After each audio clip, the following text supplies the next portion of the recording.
आज आपकी examiner class है, राइट? एग्जामिनर स्टार्ट करने से पहले आप लोग एनसीईआरटी कर रहे हो, फिर आप लोग एग्जामिनर कर रहे हो। एग्जामिनर के क्वेश्चन किस किस बच्चे ने सारे ट्राई किए? ऑनेस्ट आंसर, ट्राई किए। छोड़ो, आपने सारे ट्राई किए। क्वालिटी दिख गई होगी आपको, स्टैंडर्ड ऑफ क्वेश्चन मिल गए होंगे आपको, वहाँ पे भी अच्छे क्वेश्चन है, ठीक है। चैप्टर 1 में तो ऑलरेडी 2 एक्सरसाइज आपकी हट चुकी है, तो काफी सारे क्वेश्चन हम नहीं करेंगे, लेकिन लेटर ऑन आप देखोगे कि एनसीईआरटी और एग्जामिनर, इसके जब ये दोनों चीजें आप साथ में लेके चलोगे तो आपको हर चीज आपके साथ में कवर हो, कुछ और करने की जरूरत नहीं। बाद में फिर हमें क्या करना है, सैंपल पेपर्स करने और 10 ईयर पेपर ही करना। ये चीज समझ में आ रही है आपको? ठीक है। इसके बाद लेकिन इतनी जो मेहनत कर रहे हो वो कर क्यों रहे हो, मुझे ये बताएगा वो। सर एनसीईआरटी भी करनी है, एग्जामिनर भी करनी है, पेपर्स भी करने हैं, क्या रीजन क्या है उसका, क्या चाहते क्या हो? कोई पर्पस है या ऐसी, या एक दूसरे को देख देख के कि ये कर रहा है तो चलो हम भी कर लेते हैं, या वो चीज है? मैं बच्चों एक बहुत ना छोटा सा पॉइंट आप लोगों को क्लियर करना चाहता हूँ, और ये चीज लाइफ टाइम के लिए आगे याद रहे। आपकी साइड से आपके ब्रेन को किस तरह का मैसेज आ रहा है ना, ये बड़ा इंपॉर्टेंट है। ये चीज हमेशा याद रहे। आपकी साइड से आपकी ब्रेन को कैसा मैसेज आ रहा है, ये बहुत ही इंपॉर्टेंट चीज है। अगर आपकी साइड से आपकी ब्रेन को स्ट्रॉन्ग मैसेज नहीं जा रहा है तो समझ लो कि आप कहीं भी नहीं स्टैंड करो, कहीं भी स्टैंड नहीं करो। आपका जैसे होता है ना, घर पे छोटा बच्चा होता है, घर पे छोटा बच्चा होता है, उसको पूरी केयर दी जाती है, पर उसको पूरी तरह से उसकी वैल्यूज को स्ट्रॉन्ग भी बनाने की कोशिश की जाती है। अच्छी फैमिलीज पे ये सारी चीजें होती है। उसको संस्कार एक वर्ड सुना होगा आपने, अच्छी वैल्यू, संस्कार, ये सारी चीजें दी जाती है। वो क्यों दी जाती है? क्योंकि अगर गलत मैसेज उस बच्चे के पास चला गया तो आगे जाके फिर वो बच्चा क्या बनेगा, पेरेंट्स को भी पता है। समझ में आ रहे हैं? अब आप लोग जैसे जैसे बड़े हुए हो तो आपको सिखाया गया कि क्या, किस तहजीब से, क्या पढ़ाई की क्या वैल्यूज है, ये सारी चीजें आपको सिखाई जा रही है। क्योंकि उनको, पेरेंट्स को पता है कि आज अगर ये इन चीजों को नहीं समझेंगे तो आगे ये क्या बनेंगे हम भी नहीं सोच सकते। और ये हम दूर दूर तक नहीं चाहते कि बच्चे ऐसे बने। आपके साथ आपकी फीलिंग्स तो जुड़ी जुड़ी हैं, लेकिन सबसे ज्यादा जो आपके फीलिंग जुड़ी होती है वो पेरेंट्स की जुड़ी होती है। मैं सिर्फ एक ही चीज पर आऊंगा, ज्यादा बातें ना बनाते हुए, कि आपकी साइड से जो मैसेज आपके ब्रेन को जा रहा है वो हमेशा स्ट्रॉन्ग होना चाहिए। मुझे मतलब नहीं है कि आपके नंबर क्या आ रहे हैं क्या नहीं आ रहे हैं। मैं एक एग्जांपल देता हूँ। ये टेस्ट है, ठीक है, मैं नाम नहीं लूंगा क्योंकि रिकॉर्डिंग हो रही है, ठीक है। अब इस टेस्ट में बच्चे ने जब ये टेस्ट किया है तो ये स्टेटमेंट वाले क्वेश्चन में स्टेटमेंट ही गायब। स्टेटमेंट वाले क्वेश्चन से स्टेटमेंट ही नहीं लिखी। ये बहुत ही मतलब कि, नहीं आप बैठो भी, ये बहुत ही मतलब कि केयरलेस एटीट्यूड है। कि क्या मेरी प्रिपरेशन है वो तो बात की बात है, लेकिन उस टेस्ट को लेके मैं तैयार कैसे होके आया हूँ, मेरी खुद की प्रेजेंटेशन क्या है, ये वो इस पेपर में आपको दिखाई दे। तो सीधी सी बात है कि जो आपकी साइड से जो आपकी ब्रेन को मैसेज आ रहा है ना, वो बहुत ही लो लेवल का मैसेज आ रहा है। ये मैंने आपको डे 1 से कहा था कि ये आपकी साइड से जो ब्रेन को मैसेज एक ही जाना चाहिए। चाहे वो इंस्टीट्यूट में टेस्ट है, चाहे वो स्कूल का टेस्ट है, चाहे वो बोर्ड का एग्जाम है, तैयारी का लेवल हमेशा आपका टॉप लेवल पर होगा। हमें अपना, we have to give our level best, we have to give our level best. सीधी सी बात है, आपकी साइड से आपके ब्रेन को यही मैसेज आना चाहिए। चाहे वो एक चैप्टर का टेस्ट है, चाहे वो 4 चैप्टर का, जैसे आपको अपना बेस्ट देना है। If you feel I have given my best, उसके बाद आपका नंबर चाहे 20 में से 15 आएंगे, 10 आएंगे, मैं कुछ नहीं बोलूंगा। लेकिन जब आपकी तैयारी पूरी लेवल पर होती है तो आपके आंसर की जो क्वालिटी होती है उस पर पता चल जाता है कि आपकी साइड से क्या है। मैंने आपको थोड़े दिन पहले एक स्टोरी सुनाई थी, कोई बताएगा किसको लेके सुनाई थी? क्रिकेटर था, क्या नाम था उस क्रिकेटर का? श्रीलंका का क्रिकेटर था, क्या नाम था उसका? नाम थोड़ा अट्टा भट्ट, नाम भी बड़ा अजीब सा था। क्या बताया था कि वो एक बहुत ही, श्रीलंका के जो डोमेस्टिक लेवल पर जब उसने क्रिकेट खेला तो बहुत अच्छी परफॉर्मेंस थी उसकी। अब ध्यान से देना, उसकी साइड से ब्रेन को क्या मैसेज आ रहा है, इस चीज पर आप ध्यान देना। वो श्रीलंका टीम में सिलेक्ट हुआ, और टेस्ट मैच में कितनी इनिंग होती है, तो फर्स्ट इनिंग में 0 पर आउट हुआ, सेकंड इनिंग पर 0 पर आउट हुआ, यही था। मैंने उसका रिकॉर्ड भी दिखाया था सर आपको, गूगल से रिकॉर्ड सर्च करके अभी भी दिखा दूं। फिर उसको ड्रॉप कर दिया गया। अब ड्रॉप होने के बाद, ड्रॉप होने का लोग क्या कह रहे हैं वो मैटर नहीं करता, ड्रॉप होने का उसकी साइड से ब्रेन को क्या मैसेज आ रहा है वो मैटर करता था। उसने क्या किया, वो फर्स्ट क्लास में वापस किया, उसने दोबारा तैयारी की, फिर उसने काफी अच्छे रन बनाए, काफी अच्छा स्कोर किया। 14 से 15 महीने तक उसको मौका ही नहीं मिला। 14-15 महीने का दोबारा वो श्रीलंका इंटरनेशनल टीम में वापस आए, यही था।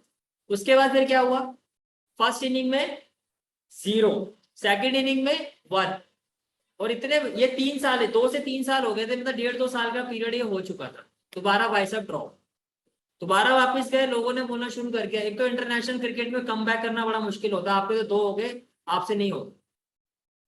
23-24, 2-2.5 साल तक दोबारा मौका ही नहीं मिला, और प्रोलिफिक स्कोर करता रहा। सेलेक्टर्स ने ध्यान ही नहीं दिया, इसको लिया तो 0-0 स्कोर कर रहा था। फिर दोबारा मौका मिला, याद है थर्ड टेस्ट में कितना स्कोर था, फर्स्ट टेस्ट में 0, सेकंड टेस्ट में 0। 6 साल तक उस क्रिकेटर का जो स्कोर था वो 1 रन था, 1 रन 6 साल तक। यानी कि जब तीसरी बार जब उसको ड्रॉप कर दिया, तो 6 साल तक, 6 साल के बाद वो श्रीलंका टीम में वापस आया था। 6 भी नहीं, 7 साल एग्जैक्टली। 7 ईयर तक उसका जो उसके नाम पर जो स्कोर था कि भैया ये आप इंटरनेशनल लेवल पर खेलो और आपका स्कोर कितना है 1। 7 साल तक 1 रन के साथ वो जुड़ा रहा, और लोगों ने कहना शुरू कर दिया कि कुछ लोग ऐसे होते हैं जो इंटरनेशनल लेवल के लिए बने ही नहीं होते, उसमें से एक आप। ये तो लोगों का मैसेज आ रहा था ना, लेकिन उसकी साइड से उसकी ब्रेन को क्या मैसेज आ रहा था, क्योंकि वो तो दोबारा जाके उसने तैयारी शुरू कर दी और किसी को जवाब भी नहीं देता था कुछ। फिर जाके मेहनत करना शुरू कर दी, फिर वो वापिस आया, फिर उसने जो परफॉर्मेंस दी है 3 और 4 से डबल 100 मारे हैं, और श्रीलंका टीम का कैप्टन भी बना और बाद में उसको कोच भी बनाया गया। तो जो चीज मैटर करती है, जो चीज समझाने की कोशिश कर रहा हूँ, ये मैटर नहीं करता कि मैं क्या कह रहा हूँ, वो क्या कह रहा है, रिलेटिव्स क्या कह रहे हैं, कोई और क्या कह रहा है, लेकिन आपकी साइड से आपकी ब्रेन को क्या मैसेज आ रहा है वो इंपॉर्टेंट है। वो 7 साल तक उसका स्कोर कितना था, कितना था उसका स्कोर, एक ही था ना। ये उसके स्टैट्स हैं, और ये भाई साहब एक बार दोबारा चेक कर लो। Attabattu first 6 innings, he did 5 ducks and a 1, सिर्फ एक ही रन बना, and he was the first Sri Lankan batsman to be dismissed for a pair on debut। सारे मान रिकॉर्ड इसके खिलाफ, इसके नाम पर, लेकिन बाद में क्या हुआ ये उसका। अब ये चीजें मैं क्यों कह रहा हूँ, आपको ये चीज समझ में आ जानी चाहिए। मैं सिर्फ ये बातें इसलिए बोल रहा हूँ कि कंसिस्टेंटली आपके ग्रुप में क्या हो रहा है, कुछ बच्चों का कंसिस्टेंटली स्कोर टॉप लेवल पर आ रहा है, 30 आउट ऑफ 30, 30 आउट ऑफ 29.5, मतलब स्ट्रॉन्ग कॉम्पिटिशन। और अच्छी बात देखने में लगती है कि आपस में तुम लोगों के बीच में कोई जेलसी भी नहीं दिखाई देती, एक दूसरे को सपोर्ट करते। लेकिन कुछ बच्चों का जो स्कोर है कंसिस्टेंटली वो एवरेज आ रहा है। अब इसका रीजन भी सिंपल है, जिन बच्चों का स्कोर कंसिस्टेंटली अच्छा जा रहा है ना, वो कंसिस्टेंटली अपने ब्रेन को स्ट्रॉन्ग मैसेज दे रहे। अभी कुछ दिनों पहले आप में से किसी एक बच्चे की मम्मी यहाँ पर आई थी, और उन्होंने मेरे को ये कहा कि सर इस बच्चे ने 9th क्लास में RD किया था, RS किया था, 10th में अब इसको एक्स्ट्रा में क्या क्या चीजें करनी है, कैसे करनी है। यानी कि बेसिकली मम्मी नहीं पूछ रही थी, वो स्टूडेंट के थ्रू बात, स्टूडेंट नहीं पूछ पाया तो मम्मी के थ्रू ये मैसेज मेरे पास है। तो कंसिस्टेंटली जो बच्चा है वो बच्चा क्या है, वो अपनी ब्रेन को टॉप मैसेज, वो अपनी ब्रेन को स्ट्रॉन्ग मैसेज दे रहा है कि hard work, hard work, hard work, hard work, hard, and I have to sustain at the top level. उस बच्चे को एक काइंड ऑफ एक होती है ना, एडिक्शन हो गया, एक एडिक्शन। और ये एडिक्शन ही तो होता है, चाहे टॉप लेवल का हो, चाहे लो लेवल का हो, या एवरेज लेवल का हो। अगर आप एवरेज लेवल पर सेटिस्फाई होना, क्योंकि ये पेपर यही बता रहा है भैया कि आप एवरेज लेवल पर सेटिस्फाई हो रहे हो, जो मर्जी लिख के आ जाओ, जितना आ रहा उतना कर दो, क्या फर्क पड़ रहा है, पहले पेपर पूरा कट है। उसका स्टेटमेंट वाले क्वेश्चन में स्टेटमेंट ही नहीं है। राशन की दुकान में ये वो वाली बात होगी, बैग लेके नहीं गए, हाथ में चावल और दाल लेके आओ, ये तो वो वाली बात है। ये सब कुछ ही पता चल जाता है, आपका पेपर ही सब कुछ बता देता है। मैं सिर्फ एक ही चीज बोलना चाहूंगा, और आई होप कि दोबारा मुझे बोलने की जरूरत भी नहीं पड़ेगी। अपनी ब्रेन को स्ट्रॉन्ग मैसेज देना सीखो। अगर आज आपने अपनी ब्रेन को स्ट्रॉन्ग मैसेज नहीं दिए, कब दब जाओगे, कब पीछे रह जाओगे, आपको पता भी नहीं चलेगा। सक्सेस बाहर से नहीं आती, सक्सेस आपके अंदर से ही है, कि अंदर आप अपने आप को कैसे मेंटली प्रिपेयर कर रहे हो। हर चीज वहां पर ही होती है। जो भी जिसने बहुत बड़े लेवल पर कुछ अचीव किया ना, स्ट्रगल तो सभी ने किया, और बड़े हाई लेवल बहुत बड़े बड़े स्ट्रगल है। लेकिन कंसिस्टेंटली जब वो स्ट्रगलिंग पीरियड में थे, जैसे आप लोग किसी चीज की तैयारी करते हो, तैयारी इतनी अच्छे से नहीं हो रही होती है, लेकिन कंसिस्टेंटली आपकी साइड से ब्रेन को उस टाइम पे मैसेज क्या जाना चाहिए, हो जाएगा, हो जाएगा, हो जाएगा, मैं कर लूंगा, मैं कर लूंगी। वो मैसेज आपकी तरफ से अगर मिसिंग हो रहा है, तो आपकी कहीं ना कहीं, क्योंकि जो भी करना है वो आपका माइंड जितना स्ट्रांग होगा उतनी अच्छी आपकी परफॉर्मेंस है। पहले तो ये चीज क्लियर, माइंड इतना स्ट्रॉन्ग वेपन आपके हाथ में होता है कि अगर आपने उसको कंसिस्टेंटली चैनलाइज कर लिया, वो आपको कहां से कहां पहुंचा दे। आप अपने माइंड की स्ट्रेंथ को देखो ना, आप किसी, मान लो आप शिमला मनाली घूम के आए हो, आप सब गए हो, एक आप आंखें बंद करके विजुअलाइज करो अभी वहां के वहां पहुंचो, ये माइंड की स्ट्रेंथ। आप अपने माइंड को किस तरह के मैसेज दे रहे हो, उसको आपने वीक बना के रखो।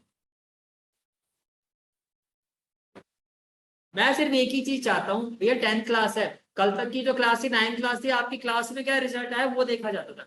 10th में आप बोर्ड एग्जाम्स देने वाले हो, और कितने सारे बच्चे पूरे देश में बोर्ड एग्जाम देंगे, ये देख लाखों बच्चे। अब अकेला उनके साथ अपने साथ वो क्लास का कंपटीशन नहीं है, ये बोर्ड लेवल पर आप एक कंपटीशन फेस करने वाले हो। 10th और 12th के बच्चों को ये चीज समझ में आ जानी चाहिए। तो हमेशा एक चीज क्लियर रखो, बाहर वालों से मतलब नहीं है ये क्या कह रहा है वो क्या कह रहा है, नहीं, आपकी साइड से हो। सबसे परफेक्ट एग्जांपल इस क्रिकेटर से अच्छा कोई हो भी नहीं सकता शायद, जो 7 साल तक एक रन पर जूझता है, उसके बावजूद अगर वो कमबैक कर सकता है, उसके बावजूद अगर वो उसी टीम का कैप्टन बन सकता है इंटरनेशनल लेवल पर, उसी टीम का कल को कोच भी बन सकता है, तो ये समझ लो कि वो अब कंसिस्टेंटली अपने ब्रेन को उसने कैसा मैसेज देगा, खुद इमेजिन करके देखो। कंसिस्टेंटली उसने अपने ब्रेन को यही कहा कि एक दिन मैं ये करके दिखा दे, करना ही करना है। हमने का मतलब मैं और मेरा माइंड।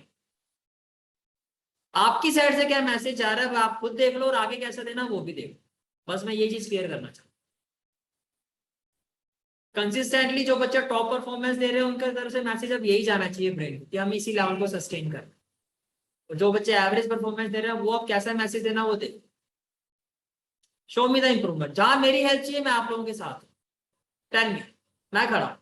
जिन बच्चों का रिजल्ट नहीं आया उनको मैं बोल चुका हूँ, वो बच्चे अब अपना रिपीट करेंगे टेस्ट को। और अब जब वो रिपीट करेंगे तो जो आपकी 3.6 पेंडिंग है वो भी उसमें इंक्लूडेड होगी, सिर्फ उन 2 बच्चों की।